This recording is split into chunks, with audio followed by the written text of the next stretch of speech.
I met a friend while I was in the Navy, and this friend was, uh, his name was Richard Edlin, and he at the time wanted to be a press photographer. And I told him, that's not where it's at. You know, you don't want to be a press photographer, you want to be a motion picture photographer. So I, we saw a film, and the film was Cry for Happy, starring Glenn Ford. And we saw this film, and we got in an argument in the theater in the Navy. And Richard said, this is ludicrous. This won't happen. And I says, I think it will. And we argued. And there were three of us. And he said, I said, let's try it and see how far we get. And so we laughed about it, and we said, we'll try. But as soon as it's over, you'll admit you're wrong, I'll admit I'm right, and we'll go. The other guy, his name was Gagnon, and he said, I'm just going along for the ride, you know, 'cause I don't pick either side. So we elected him to be the actor, and we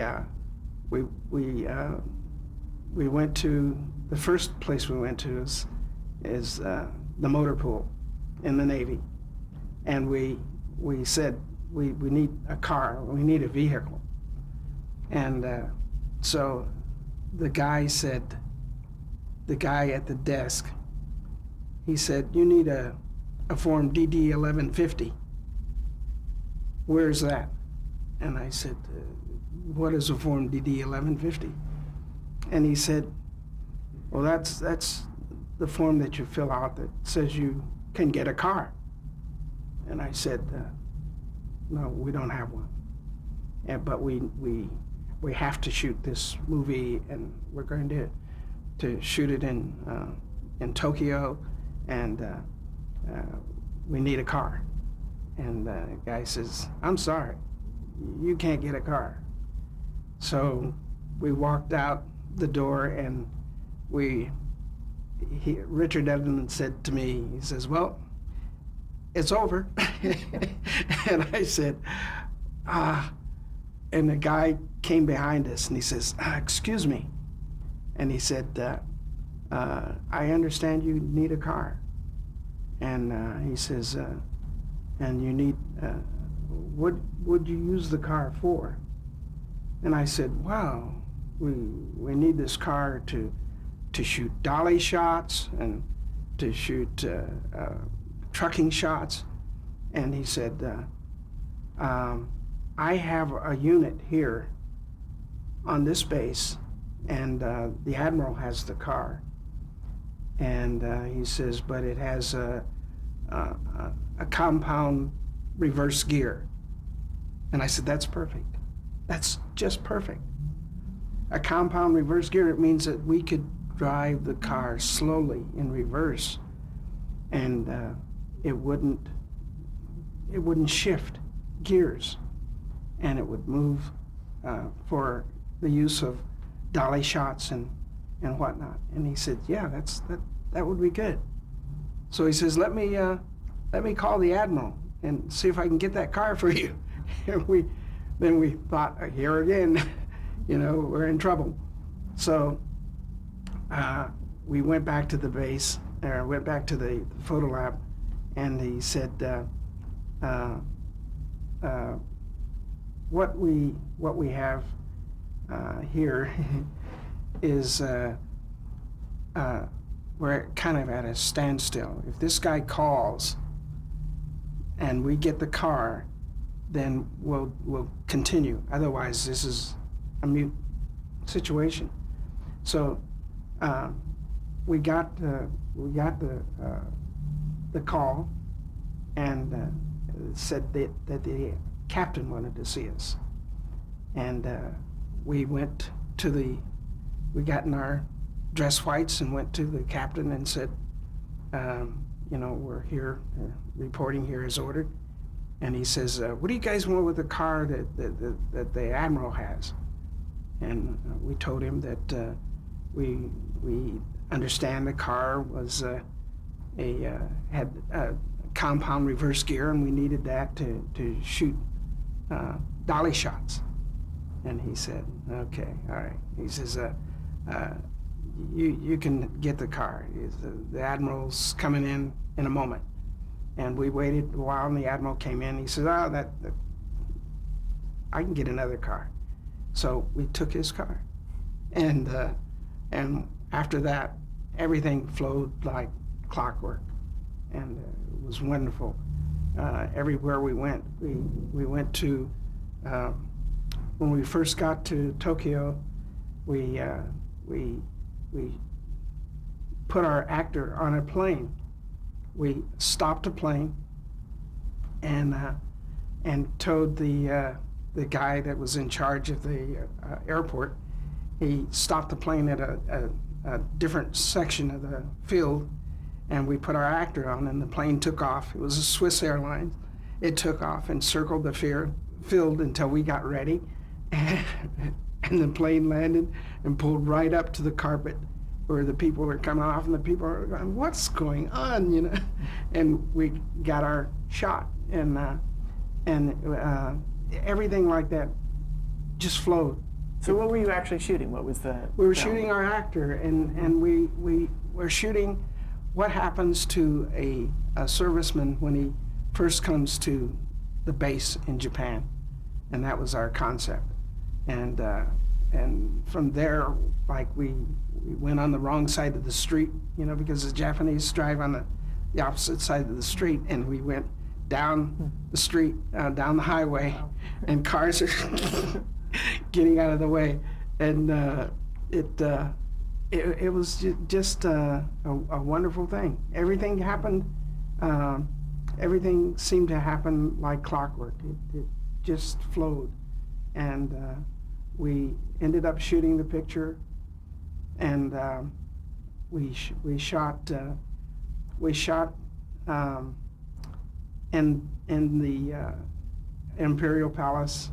We shot in the Diet building, and we asked to shoot in the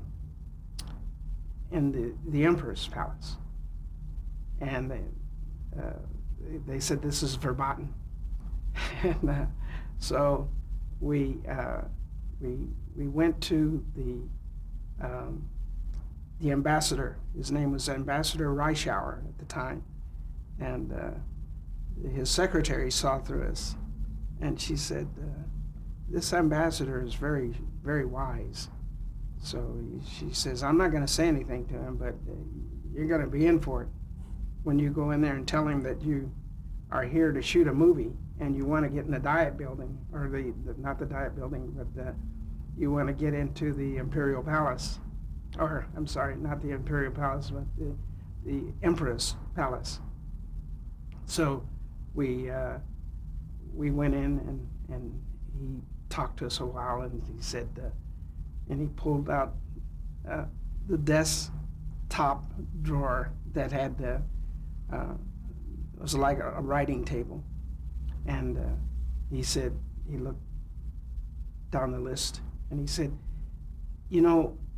I hate to spoil your guys' concept, but anybody who's anybody that comes to Japan, their name is on this list, and your name's not here. And he says, now what are you guys trying to pull? So we broke clean and told him that we saw this movie, and it was Cry for Happy, and we were trying to duplicate the movie. And he said, okay, he says, I gotta tell you this. He says, you guys have guts, and I appreciate it. But he said, if you hurt the Japanese government in any way, I'll have you hanging by the yardarm. And he says, so don't make any wrong moves. So we we shot.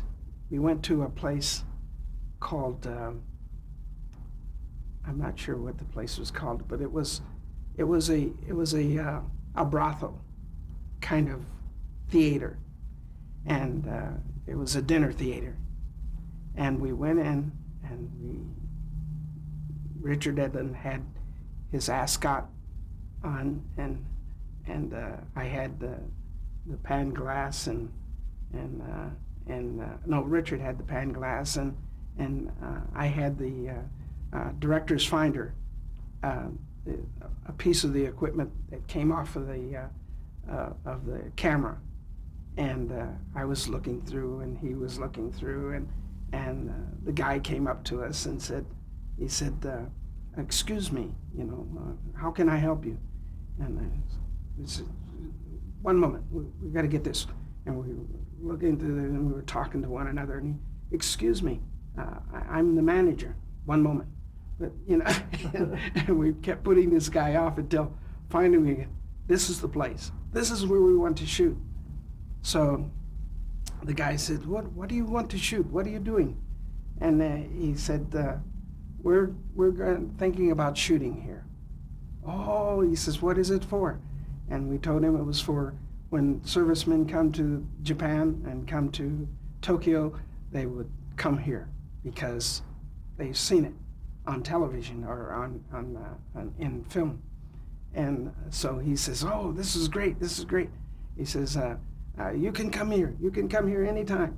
So we left, and we went to shoot some other things, and we got a call from the base, and he says, "What are you guys doing?" And he says, "This guy, the Queen Bee it was." And he says, "This guy called from the Queen Bee, and he says, we're ready for you. You can come in and shoot." And we said, he says that you can't go in there and shoot because that place is like, it's a brothel. And so we called the guy back, and we told him that what we could not do. And he says, "Well, I'll change the program. I'll change it. You come and shoot anyway." And they put on the show The Madam Butterfly, and it was brilliant. And we shot The Madam Butterfly there, and but it was like the gods were with us, because everything we attempted to do from that point on was perfect. It was just flowed like the best gift ever